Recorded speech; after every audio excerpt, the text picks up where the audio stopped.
Hello and welcome back to the underdogs Acharya. तो हम कर रहे थे अपनी द ग्रेट एनसीईआरटी सीरीज, जिसमें हम क्लास सिक्स की साइंस की एनसीईआरटी के अब तक 4 चैप्टर्स कर चुके हैं। लास्ट वीडियो में हमने फोर्थ चैप्टर किया था एंड एज यूजुअल हर बार की तरह इस वीडियो में हम इस चैप्टर से या इस चैप्टर से रिलेटेड जो भी यूपीएससी प्रीलिम्स में क्वेश्चंस पूछे गए हैं वो करेंगे, और अगर थोड़े क्वेश्चन पूछे गए हैं तो क्या एक्सपेक्टेड क्वेश्चंस हैं वो करेंगे। तो चलो शुरू करते हैं। तो before we move forward, here is a little something about me. मेरा नाम है राव अनूप सिंह और मैंने 2023 में यूपीएससी का इंटरव्यू दिया था। उसके अलावा मैं 5 बार यूपीएससी का प्रीलिम्स क्लियर करके मेंस के लिए अपीयर कर चुका हूं और 3 बार स्टेट पीसीएस का प्रीलिम्स क्लियर करके मेंस के लिए अपीयर कर चुका हूं। पहले मैं स्टेट बैंक ऑफ इंडिया में असिस्टेंट मैनेजर होता था। उससे पहले मैं एयर इंडिया, जब गवर्नमेंट कंपनी होती थी, तो उसमें भी असिस्टेंट कंट्रोलर की पोस्ट पे काम करता था। उसके अलावा मैं पिछले 9 साल से यूपीएससी कोचिंग इंडस्ट्री में एक्टिव हूं और मैंने अलग अलग भूमिकाओं में अलग अलग इंस्टीट्यूट्स में काम किया है। I also used to be UPSC mentor at study IQ IAS। उसके अलावा ये सब एग्जाम्स हैं जो मैंने क्लियर किए हैं, आप पॉज करके पढ़ सकते हैं, ज्यादा टाइम नहीं वेस्ट करेंगे। Let's move forward. सबसे पहला क्वेश्चन जो इस चैप्टर से रिलेटेड है वो पूछा गया था 2013 में, जब यूपीएससी का पैटर्न चेंज हुआ था, करंट पैटर्न आया था। तो देखते हैं क्या क्वेश्चन है। The non forces of nature can be divided into 4 classes. जो नेचर की जो फोर्सेस हमें पता है उनको 4 क्लासेस में डिवाइड किया जा सकता है, जो है gravity, electromagnetism, weak nuclear force and strong nuclear force. Okay, तो ये तुम्हारी बेसिक साइंस है जो आगे हम 7th 8th 9th की बुक्स में पढ़ेंगे, बट क्योंकि मैग्नेटिज्म का चैप्टर है और यहाँ पे इलेक्ट्रोमैग्नेटिज्म से रिलेटेड क्वेश्चन है तो देखने में कोई हर्ज नहीं है। एक बार आंखों के सामने से निकल जाएगा तो दोबारा आएगा तो करने में आसानी होगी। So with reference to them, which of the following statement is not correct? Okay, हमेशा किसी भी क्वेश्चन में ध्यान रखना है नॉट करेक्ट पूछा गया है या करेक्ट पूछा गया है, इनकरेक्ट पूछा गया है, क्योंकि यहाँ पे ऑप्शंस ऐसे उलझा के दिए होते हैं कि तुम फ्लो में कि अच्छा करेक्ट लगाना है, क्वेश्चन को गलत कर देते हो। सो पहली स्टेटमेंट है gravity is the strongest of four. यानी कि ये जो 4 फोर्सेस हैं, gravity, electromagnetism, weak nuclear force and strong nuclear force, इनमें जो ग्रेविटी है वो सबसे स्ट्रॉन्ग है। देखते हैं क्या है। Electromagnetism acts only on particles with an electric charge. Common sense से सही लग रहा है कि ऑब्वियसली अगर इलेक्ट्रोमैग्नेटिक फोर्स है तो उन पार्टिकल्स पे लगेगी जिन पे इलेक्ट्रिक चार्ज है या नहीं है। हमने चैप्टर में पढ़ा था magnetism is caused by electron की जो स्पिन की प्रॉपर्टी होती है, और क्योंकि इलेक्ट्रॉन पे एक नेगेटिव चार्ज होता है तो वो प्रॉपर्टी से मैग्नेटिज्म, टाइनी मैग्नेटिज्म क्रिएट होता है, जिसको हम इलेक्ट्रिक डाइपोल मोमेंट कहते हैं। सो ये सही लग रहा है तो इसको हम करेक्ट मार्क कर लेते हैं, बट हमसे यहाँ पे इनकरेक्ट पूछा गया तो ये तो करेक्ट है। Weak nuclear forces cause radio activity. Okay, तुमने अभी तक मान लो सिर्फ सिक्स्थ की एनसीईआरटी पढ़ी है तो हमें नहीं पता क्या है। And strong nuclear force holds protons and neutrons inside the nucleus of an atom. तो ये 4 स्टेटमेंट है। अब अगर चारों की चारों फैक्चुअल स्टेटमेंट्स है तो तुम यहाँ पे गैस वर्क सिर्फ एक में ही लगा सकते हो, जो है बी। बट चारों फैक्चुअल हैं और चारों में से एक आंसर तुम्हें चुनना है, तो अगर नहीं पता तो उड़ता तीर नहीं पकड़ना है, इसको स्किप कर देना है, क्योंकि पास होने के लिए तुम्हें प्रीलिम्स क्लियर करने के लिए 90 समथिंग मार्क्स चाहिए होते हैं। That's not even half 200 number के पेपर का। सो अनश्योर क्वेश्चंस को स्किप कर दो, फालतू के पंगे मत लो, नेगेटिव मार्किंग में लंका लग जाएगी। चलो देखते हैं। तो इसका करेक्ट आंसर यानी कि गलत स्टेटमेंट है gravity is the strongest of four, यानी कि ये वाली। तो हमारा आंसर ये है, ये स्टेटमेंट जो है ये सही नहीं है फैक्चुअली। अब देखते हैं क्यों। ओके, तो पहली है स्ट्रॉन्ग न्यूक्लियर फोर्स। ये क्या होती है? देखो, सबसे पहली बात तो ये स्ट्रॉन्गेस्ट फोर्स है। ओके, एंड इसकी रेंज जो है वो बहुत कम होती है, क्योंकि नाम से ही समझ आ रहा है ये न्यूक्लियर फोर्स, यानी कि ये with in a nucleus act करती है, बट बहुत स्ट्रांगली एक्ट करती है। तो इट एक्ट्स ऑन जो न्यूक्लियस के पार्ट्स होते हैं, क्वार्क्स, प्रोटॉन्स, न्यूट्रॉन्स, उन पे एक्ट करती है। और इसका रोल होता है कि प्रोटॉन्स और न्यूट्रॉन्स को एक एटम के न्यूक्लियाई के अंदर बांध के रखती है, उनको इधर उधर भागने नहीं देती। इसलिए ये बहुत स्ट्रांग न्यूक्लियर फोर्स होती है। और जब हम इसको तोड़ते हैं न्यूक्लियर फिशन रिएक्शन में, तो बहुत ज्यादा एनर्जी रिलीज होती है, क्योंकि बहुत ज्यादा एनर्जी लगती है इन पार्टिकल्स को बांध के रखने में। तो जब हम इसे तोड़ते हैं बम्बार्डमेंट से, न्यूक्लियर फिशन में, न्यूक्लियर बॉम्ब में या न्यूक्लियर रिएक्टर में, तो बहुत ज्यादा एनर्जी रिलीज होती है, जो कि अगर अनकंट्रोल्ड हो तो न्यूक्लियर बॉम्ब का रूप लेती है, और अगर कंट्रोल्ड हो तो न्यूक्लियर रिएक्टर में हमें इनफाइनाइट एनर्जी देती है। ओके, जिससे हम इलेक्ट्रिसिटी प्रोड्यूस करते हैं। दूसरी है इलेक्ट्रोमैग्नेटिक फोर्स। ओके, तो इसकी स्ट्रेंथ यानी कि बहुत ज्यादा स्ट्रांग भी नहीं है बट वीकेस्ट भी नहीं है। सो इसकी रेंज है इनफाइनाइट, यानी कि किसी ना किसी लेवल पे ये अफेक्ट करती ही रहती है। इसीलिए दूर स्टार्स की इलेक्ट्रोमैग्नेटिक फोर्स भी हमें यहाँ अर्थ पे चाहे माइन्यूट ही सही बट अफेक्ट करती है। Okay, so it acts on charged particles, नाम में ही है इलेक्ट्रोमैग्नेटिक, सो चार्ज पार्टिकल्स पे एक्ट करेगी। It is responsible for electricity, magnetism, even light and atomic structure. अब नेक्स्ट है हमारी वीक न्यूक्लियर फोर्स, जो कि सभी फर्मियंस एक्ट करती है, बट ये इतना डीप में तुम्हें नहीं जाना। करंट अफेयर में जब टेक का पार्ट आएगा तब इसको पढ़ेंगे। इसकी वजह से रेडियो एक्टिविटी होती है, बीटा डीके होता है और न्यूट्रिनो इंटरेक्शंस होते हैं। इसकी रेंज बहुत कम होती है। ओके, एंड देन लास्ट है हमारी ग्रेविटेशनल फोर्स। ये वीकेस्ट है। ओके, हमें लगेगा कि नहीं यार ग्रेविटी तो हमको खींच के रखती है, उसका रीजन देखेंगे, but this is the weakest of these force. इसकी रेंज इनफाइनाइट है कि सो यूनिवर्स के दूसरी तरफ अगर कोई गैलेक्सी है तो उसकी ग्रेविटी भी हमें यहाँ पे किसी ना किसी तरह अफेक्ट करती है, चाहे कितना ही माइन्यूट मैग्नीट्यूड में करे। ओके, और ये किस पे एक्ट करती है? जिस भी मैटर के अंदर मास है ये उस पे एक्ट करती है। ग्रेविटी जो है वो मास से जनरेट होती है और ये गवर्न करती है प्लैनेटरी मोशंस को और यूनिवर्स के स्ट्रक्चर को। तो पहली स्टेटमेंट जो है वो रॉन्ग हुई कि ये जो ग्रेविटी जो है वो स्ट्रॉन्गेस्ट नहीं है, it's actually the weakest of all four fundamental sources. But ये हमें स्ट्रॉन्ग लगती है क्योंकि जो मासेस इन्वॉल्व है ना प्लैनेट के, सन के, स्टार्स के, वो इतने ज्यादा है कि ये फोर्स जो है ये हमें डोमिनेंट लगती है। दूसरा है electromagnetism acts only on particles with electric charge, जो कि सही है।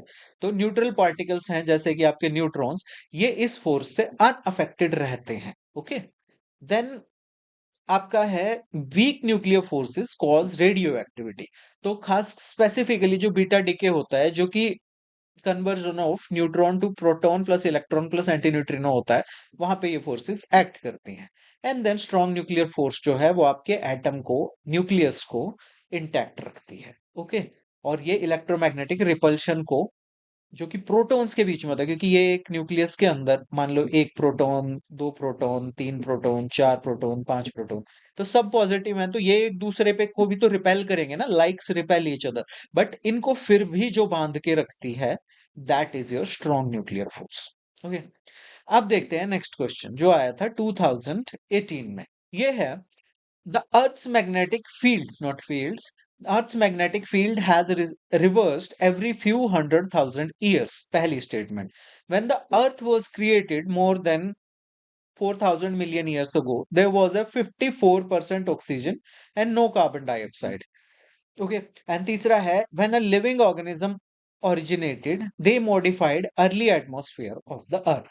तो ये वैसे तो आपका इकोलॉजी, साइंस और ज्योग्राफी तीनों का मिक्स क्वेश्चन है, तो इसको ऑब्वियसली हम तीनों पार्ट्स, तीनों सब्जेक्ट्स में पढ़ेंगे, बट यहाँ पे देखते हैं। अर्थ का मैग्नेटिक फील्ड हर कुछ लाख साल में रिवर्स हो जाता है, हमने चैप्टर में पढ़ा, यस ये हो जाता है, इसमें कोई डाउट नहीं है। तो ऑप्शंस क्या हैं? हम इसको हटा सकते हैं क्योंकि हमसे करेक्ट पूछी गई है, तो इनमें से एक ऑप्शन होगा। जब अर्थ क्रिएट हुई थी लगभग 4,000 मिलियन ईयर्स पहले, देयर वाज 54% ऑक्सीजन और कोई कार्बन डाइऑक्साइड नहीं थे, जो कि गलत है, जो कि हमें पता है कि जब अर्थ क्रिएट हुई थी, या नहीं भी पता तो बता देता हूं। तो अर्थ एक हॉट बॉल ऑफ गैसेस और लिक्विड इस तरह से थी, और उस पे ऑक्सीजन जो थी ना वो बहुत ही कम थी, ऑक्सीजन एक्चुअल में बहुत बाद में आई है। So this is wrong. और तीसरा है living organism originated, they modified early atmosphere of the अर्थ, जो कि सही है।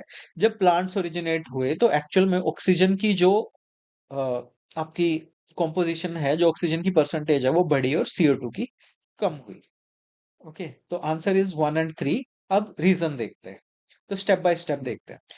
Earth magnetic field has reversed every few hundred thousand years, सही है, क्योंकि अर्थ जो है वो एक जाइंट बार मैग्नेट की तरह एक्ट करता है, इसलिए हमें जियोमैग्नेटिक फील्ड मिलता है अर्थ के चारों तरफ, जो अर्थ पे लाइफ को सस्टेन करने में हेल्प करता है। अगर आपको नहीं पता तो पिछला वीडियो देखना, उसमें सब कुछ एक्सप्लेन किया। बट ये मैग्नेटिक फील्ड जो है ये परमानेंट नहीं है। कब इसके जो पोल्स है ना, नॉर्थ और साउथ पोल, वो फ्लिप होते रहते हैं। ओके, वो अपनी जगह चेंज करते रहते हैं। रीजन नहीं पता ऐसा क्यों होता है। कई बार नॉर्थ जो है वो साउथ बन जाता है और कई बार साउथ जो है वो नॉर्थ बन जाता है। और इन इवेंट्स को हम जियोमैग्नेटिक रिवर्सल कहते हैं। अब हमें कैसे पता है इसका, क्या ये प्योर गैस वर्क है या इसमें कोई स्टडीज की गई है?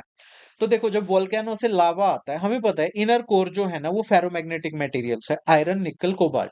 तो जब वोल्केनो से लावा आता है, तो उस लावा के अंदर जो आयरन होता है, क्योंकि वो मोल्टन स्टेट में होता है, तो उस समय जब अर्थ का मैग्नेटिक फील्ड होता है, तो जब वो मोल्टन आयरन जमता है तो उस मैग्नेटिक फील्ड की डायरेक्शन में जमता है। तो साइंटिस्ट ने पुरानी रॉक्स को स्टडी किया ओशन फ्लोर में और पाया कि जो अलग अलग लेयर्स में ये जो लावा की मैग्नेटिक फील्ड के अकॉर्डिंग जमने की डायरेक्शन है ना वो अलग अलग है। यानी कि कहीं पे ऐसे है, कहीं पे ऐसे है, कहीं पे इस तरह है और कहीं इस तरह है। तो इससे हमें पता चलता है कि ये जो मैग्नेटिक फील्ड है ये रिवर्स हो रहा है। ओके, और ये जो फ्लिप्स हैं ये रफली 2 से 3 लाख साल के बीच में ऑन एन एवरेज होते हैं, बट रेगुलर नहीं है। ओके, तो यहाँ पे टेक्निकल टर्म्स आपको याद रखनी है। Geomagnetic reversal means change in the direction of earth's magnetic poles. Magnetostratigraphy means study of magnetic signatures in the rock into date these reversals. यानी कि मैग्नेटिक पोल्स के रिवर्सल को पढ़ने के लिए हम जो रॉक्स को पढ़ते हैं उनमें मैग्नेटिक सिग्नेचर्स को पढ़ते हैं, उसको कहते हैं हम मैग्नेटोस्ट्रेटिग्राफी। याद रखना टर्म को, आपको देके पूछ लेंगे। और लास्ट रिवर्सल जो हुआ था वो 7,80,000 साल पहले हुआ था, जिसे हम ये टेक्निकल टर्म्स बोलते हैं ब्रूनेस माटुयामा रिवर्सल। ओके, स्टेटमेंट 2 देखते हैं कि जब अर्थ क्रिएट हुई थी लगभग 4,000 मिलियन ईयर्स पहले, तो इसके एटमॉस्फेयर में 54% ऑक्सीजन थी और कोई कार्बन डाइऑक्साइड नहीं थी। तो ये करेक्ट है। तो जब अर्थ क्रिएट हुई थी 4,000 मिलियन ईयर्स मतलब लगभग 4 बिलियन ईयर्स पहले, 4.6 बिलियन ईयर्स पहले, तो अर्थ जो है एक hot ball of मॉल्टन rock and gases थी, जो कि इसके वोल्केनोज से एस्केप कर रहे थे, बहुत ही इनस्टेबल थी। और जिसका अर्ली एटमॉस्फेयर है वो water vapour, carbon dioxide, nitrogen, methane और अमोनिया से बना हुआ था, जिसमें कि ना के बराबर ऑक्सीजन थी। ऑक्सीजन क्यों नहीं थी? क्योंकि ऑक्सीजन जो है वो बहुत रिएक्टिव होती है और जब वो गर्म रॉक्स और गैसेस के कांटेक्ट में आती है तो ये हवा में फ्रीली एग्जिस्ट नहीं कर पाती है। अब फ्री ऑक्सीजन जो है ये बहुत बाद में एग्जिस्टेंस में आई, जब सबसे पहले माइक्रो ऑर्गेनिजम्स एग्जिस्टेंस में आए, जिन्हें हम साइनोबैक्टीरिया कहते हैं, जो आज भी एग्जिस्ट करते हैं। इन साइनोबैक्टीरिया ने फोटोसिंथेसिस शुरू किया लगभग 2.5 बिलियन ईयर्स पहले। उस फोटोसिंथेसिस में कार्बन डाइऑक्साइड जो है उसको इन्होंने अब्सॉर्ब किया और ऑक्सीजन को रिलीज करना शुरू किया। एंड दैट्स हाउ हमारा जो प्राइमोर्डियल एटमॉस्फेयर था उसमें चेंज आया और ऑक्सीजन की जो परसेंटेज है वो बढ़नी शुरू हुई। अब यहाँ पे टेक्निकल टर्म्स आपको याद रखने, प्राइमोर्डियल एटमॉस्फेयर, प्राइमोर्डियल मतलब early atmosphere, first atmosphere of the अर्थ, जो कि वोल्केनिक आउट गैसिंग से, यानी कि उस टाइम के वोल्केनोज से जो गैस निकली थी। अभी की तरह 2-4 वोल्केनोज नहीं होते उस टाइम, बहुत पूरी अर्थ पे इतना इनस्टेबल था क्रस्ट, कोर, मेंटल सब कुछ, कि कांस्टेंट वोल्केनिक एक्टिविटी होती रही थी बिलियंस मिलियंस ऑफ ईयर्स तक। दूसरा है आपका ग्रेट ऑक्सीडेशन इवेंट। ये वो टाइम है जब फोटोसिंथेटिक माइक्रोब्स, जिनका नाम क्या है, साइनोबैक्टीरिया, जो हमने यहां पे पढ़ा, इन्होंने ऑक्सीजन रिलीज शुरू की 2.4 बिलियन ईयर्स पहले। उसको हम कहते हैं ग्रेट ऑक्सीडेशन इवेंट, यानी कि एटमॉस्फेयर में ऑक्सीजन की कंपोजिशन परसेंटेज बढ़नी शुरू हुई। ओके, तो अर्ली अर्थ में के एटमॉस्फेयर में ऑलमोस्ट नो ऑक्सीजन थी, बहुत सारी कार्बन डाइऑक्साइड थी और धीरे धीरे ये चेंज हुआ। अब स्टेटमेंट 3 है, when living organisms originated they modified the early atmosphere of the earth. Okay, तो ये करेक्ट है क्योंकि हमने ऊपर ही देखा कि किस तरह साइनोबैक्टीरिया आए। First living organisms were anaerobic microbes, they lived without oxygen. और फिर आए आपके साइनोबैक्टीरिया जो कि फोटोसिंथेसिस परफॉर्म कर सकते थे। इन्होंने सनलाइट को यूज करके फूड बनाना शुरू किया, ऑक्सीजन रिलीज करनी शुरू की एज अ बाय प्रोडक्ट। और ये ऑक्सीजन जो है ग्रेजुअली एटमॉस्फेयर में बिल्डअप होती रही, इकट्ठा होती रही, और इससे अर्थ का एटमॉस्फेयर जो कंप्लीटली ट्रांसफॉर्म हो गया, जो हम आज देखते हैं। और इस इवेंट को ग्रेट ऑक्सीडेशन इवेंट कहा गया, जो कि 2.4 बिलियन ईयर्स पहले था। अब यहाँ पे टेक्निकल टर्म्स है फोटोसिंथेसिस, जो आप सबको पता है। Carbon dioxide plus water is equal to glucose plus oxygen, और ये ऑक्सीजन आपकी एटमॉस्फेयर में आ जाती है और इस ग्लूकोज को प्लांट्स खाने के रूप में यूज कर लेते हैं।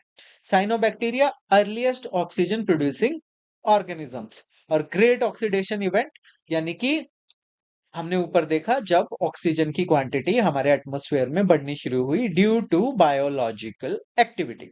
ओके, अब है आपका नेक्स्ट क्वेश्चन जो आया 2012 में। इलेक्ट्रिकली चार्ज्ड पार्टिकल्स, क्लियर है, ऐसे पार्टिकल्स जिन पे इलेक्ट्रिकल चार्ज होता है, फ्रॉम स्पेस, जो कि स्पेस से आते हैं, travelling at speeds of 100 several hundred kilometre per second, यानी can severely harm living beings if they reach the surface of the earth. वो हम लिविंग बींग्स को बहुत बुरी तरह हार्म कर सकते हैं अगर वो अर्थ पे पहुंच जाए। यानी कि इलेक्ट्रिकली चार्ज पार्टिकल्स जो स्पेस से आते हैं अर्थ की तरफ, वो हमारी लाइफ को और लिविंग बींग्स को बहुत बुरी तरह हार्म कर सकते हैं अगर वो अर्थ के सरफेस तक पहुंच जाए। तो उनको अर्थ के सरफेस तक पहुंचने से कौन रोकता है? तो इसके ऑप्शंस हमको दिए गए हैं। ऑप्शन ए, अर्थ का मैग्नेटिक फील्ड जो है वो उन्हें डाइवर्ट कर देता है पोल्स की तरफ। दूसरा है ozone layer around the earth, earth के चारों तरफ जो ओजोन गैस की लेयर है वो उसको आउटर स्पेस में वापस रिफ्लेक्ट कर देती है। हमारा moisture in the upper layers of atmosphere prevents them from reaching the surface of the अर्थ। जो हमारी एटमॉस्फेयर की अपर लेयर्स में मॉइस्चर है वो उसको अर्थ के सरफेस तक पहुंचने से रोकता है, या इनमें से कोई भी स्टेटमेंट करेक्ट नहीं है। ओके, तो आंसर इसका है ए। हमारे अर्थ का जो मैग्नेटिक फील्ड है एक्चुअली उसकी वजह से ही अर्थ पे लाइफ जो है वो पॉसिबल है। तो अब देखते हैं कि आंसर ए क्यों है इसका। तो सबसे पहले हम समझेंगे कि ये electrically charged particles from the space क्या होता है। What are these electrically charged particles from the space? तो इनको हम कहते हैं सोलर विंड, यानी कि एक continuous stream of charged particles जिसमें कि प्रोटॉन्स और इलेक्ट्रॉन्स होते हैं ज्यादातर। सूरज इनको एमिट करता रहता है अपनी आउटर मोस्ट लेयर से, और ये ट्रेवल करके अर्थ की तरफ कॉन्टिन्यूअसली आते रहते हैं। और दूसरा सोर्स है कॉस्मिक रेज, यानी कि जो यूनिवर्स से रेज आती रहती है, बाकी स्टार्स से, गैलेक्सीज से, एटसेट्रा से। ये और भी फास्ट होती हैं और भी ज्यादा हाई एनर्जी होती है इनमें, चार्ज पार्टिकल्स में। मोस्टली ये प्रोटॉन्स होते हैं या एटम के न्यूक्लियस होते हैं, जो कि सोलर सिस्टम के बाहर से आते हैं, इवन डिस्टेंट गैलेक्सीज से भी। ओके, और इन पार्टिकल्स की स्पीड जैसा हमने क्वेश्चन में देखा सेवरल थाउजेंड्स ऑफ किलोमीटर पर सेकंड भी हो सकती है, हंड्रेड से थाउजेंड्स तक। अर्थ से एस्केप करने के लिए जो एस्केप वेलोसिटी होती है वो होती है 11 किलोमीटर पर सेकंड। तुम्हारी बाइक की नॉर्मल स्पीड होती है 100 kilometre per hour. Okay, normal नहीं मतलब बहुत ही एक्सट्रीम होगी, नॉर्मल तो 40-50 होती है, बट 11 किलोमीटर पर सेकंड की स्पीड अचीव करने में हमारे पसीने छूट जाते हैं, रॉकेट और पता नहीं क्या क्या। और ये hundreds two thousands of kilometres एक सेकंड में ट्रेवल कर लेते हैं, ये जो चार्ज पार्टिकल होते हैं। तो अब इनसे डेंजर क्या होता है कि ये जो चार्ज पार्टिकल्स हैं अगर ये अर्थ के सरफेस तक पहुंच जाएं तो यहाँ पे जितने भी लिविंग ऑर्गेनिजम्स हैं उनके सेल्स और डीएनए को डैमेज कर देंगे, वाइड स्प्रेड कैंसर फैल जाएगा। ओके, इलेक्ट्रॉनिक्स डिवाइसेस जितनी भी हैं अर्थ पे या अर्थ की ऑर्बिट में, सैटेलाइट्स हो गए आपके, कोई भी लैपटॉप, ये जिस लैपटॉप से मैं रिकॉर्ड कर रहा हूँ मेरी सामने स्क्रीन, कैमरा, माइक, आपका फोन, सब कुछ डिसरप्ट हो जाएगा, बर्बाद हो जाएगा। जितनी भी पावर ग्रिड है, कम्युनिकेशन है, सब खत्म हो जाएंगे। तो मतलब कुछ ना कुछ तो है जो अर्थ को प्रोटेक्ट कर रहा है, और वो है हमारे अर्थ का मैग्नेटिक फील्ड, जिसे हम मैग्नेटोस्फीयर भी कहते हैं। ये एक्समैन वाला मैग्नेटो नहीं है, ये अर्थ का मैग्नेटिक स्फीयर है। ओके, तो ये क्या है हमने देखा अपने चैप्टर में, अर्थ का मैग्नेटिक फील्ड क्या होता है। तो अर्थ एक जाइंट बार मैग्नेट की तरह बिहेव करती है, क्योंकि इसके अंदर जो मोल्टन आयरन और निकल है इसके आउटर कोर में वो घूमते हैं, वो घूमते हैं तो इलेक्ट्रिक करंट जनरेट होता है, और इस प्रोसेस को हम जियोडायनेमो इफेक्ट कहते हैं। अब ये जो मैग्नेटिक फील्ड है ना, ये स्पेस में बहुत दूर तक एक्सटेंड एक्सटेंड होके एक प्रोटेक्टिव बबल बनाता है अर्थ के चारों तरफ, जिसे हम मैग्नेटोस्फीयर कहते हैं। एंड ट्रस्ट मी, अर्थ पे चाहे कुछ भी होता, वाटर, ऑक्सीजन, प्रॉपर टेम्परेचर, कुछ भी होता, बट अगर मैग्नेटिक फील्ड नहीं होता तो अर्थ पे एक बैक्टीरिया तक नहीं पनप सकता था। ओके, तो इसका स्ट्रक्चर कैसा होता है? मैग्नेटिक लाइंस जो हमने अपने चैप्टर में भी देखा, ये आपकी अर्थ है, आपकी क्या मेरी भी है, ये अर्थ है। तो इसमें से मैग्नेटिक लाइंस यहां से निकलती हैं और इधर अब्सॉर्ब हो जाती हैं। तो हमने देखा नॉर्मल मैग्नेट में मैग्नेटिक लाइंस नॉर्थ से निकलती हैं, साउथ पे अब्सॉर्ब होती हैं। तो देखा जाए तो अर्थ का मैग्नेटिक नॉर्थ यहाँ है, बट हम यहाँ पे बोलते हैं फॉर, क्योंकि ये नॉर्थ पोल के पास है। बट याद रखना लाइंस यहाँ से निकलती हैं और यहाँ अब्सॉर्ब होती हैं। Okay, so magnetic lines emerge from the south magnetic pole and enter at the north magnetic pole। और इन लाइंस, ये जो लाइंस हैं, ये इन चार्ज पार्टिकल्स को जो स्पेस से आते हैं, इनको फोर्स करती हैं, गाइड करती हैं away from the earth surface. Okay, तो मैग्नेटोस्फीयर हमें कैसे बचाता है सोलर विंड और कॉस्मिक रेज से? सो इन पार्टिकल्स पे लॉरेंस फोर्स एक्ट करती है, which is a force on a moving charge in a magnetic field. और ये इनको, इनके पाथ को डिफ्लेक्ट करती है और इनको अर्थ से दूर बेंड करती है और इनको ट्रैप कर देती है, अर्थ के चारों तरफ एक रीजन बना देती है, जिसे हम कहते हैं वैन एलन रेडिएशन बेल्ट्स। दिखाता हूं कैसे। तो ये जो है, ये दिख रही हैं, ये डोनट शेप्स, ये है आपकी वैन एलन रेडिएशन बेल्ट। तो सन से आपका जो भी चार्ज पार्टिकल्स आते हैं, वो मैग्नेटिक फील्ड की वजह से इसी में फंस के रह जाते हैं, वो अर्थ के सरफेस तक नहीं जाते। ओके, तो इस तरह से ये होती है वैन एलन रेडिएशन बेल्ट। अर्थ के चारों तरफ यहां तक कोई भी चार्ज पार्टिकल ये नहीं आने देते। ओके, ये जो है ये आपकी है वैन एलन रेडिएशन बेल्ट, ये इधर। ओके, तो ये यहीं पे रोक लेते हैं चार्ज पार्टिकल्स को।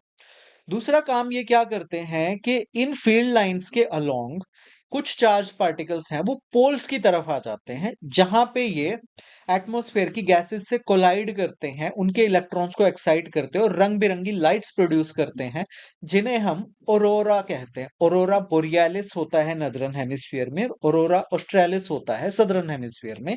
और ये कुछ इस तरह की दिखती हैं। ये आपको नॉर्वे में या पोल्स पे ये इस तरह की, ये जो ग्रीन ग्रीन लाइट्स दिखती है ना, ये अर्थ के मैग्नेटिक फील्ड जो इन चार्ज पार्टिकल्स को पोल्स की तरफ डिफ्लेक्ट करता है, उसकी वजह से होती है। और ये आके हमारे एटमॉस्फेयर की गैसेस के इलेक्ट्रॉन्स को एक्साइट करती है, क्योंकि ये बहुत एनर्जेटिक होते हैं जो पार्टिकल्स होते हैं, और उसकी वजह से ये लाइट जो है ये जनरेट होती है। देखो यहाँ पे भी तुम्हें दिख रहा होगा कि कुछ पार्टिकल्स जो हैं वो पोल्स की तरफ जा रहे हैं।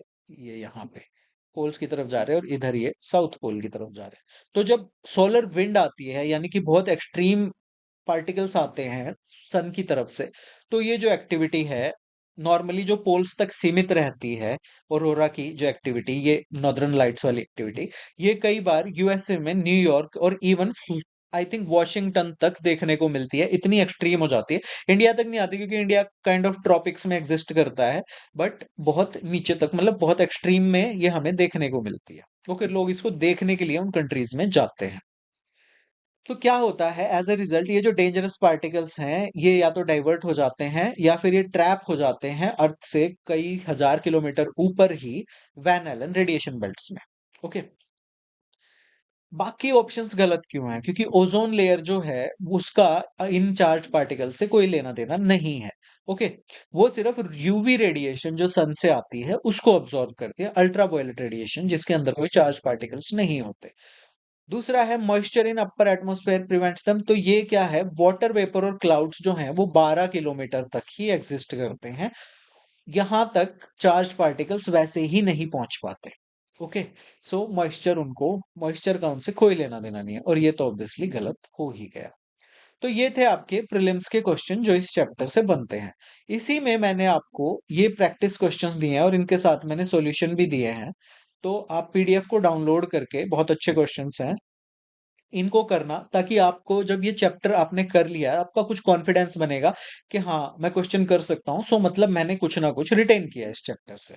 ओके, इस चैप्टर की पीडीएफ आपको मिलेगी मेरे टेलीग्राम चैनल, जिसका क्यूआर कोड ये है, इसको आप स्कैन कर सकते हैं, या लिंक जो डिस्क्रिप्शन में दिया जाएगा उसको भी आप क्लिक करके टेलीग्राम चैनल ज्वाइन कर सकते हैं। लाइक करें, शेयर करें, सब्सक्राइब करें, क्योंकि अभी आपका लाइक ही मेरी कमाई है। You are watching the underdogs Acharya. Thank you for watching, have a great day.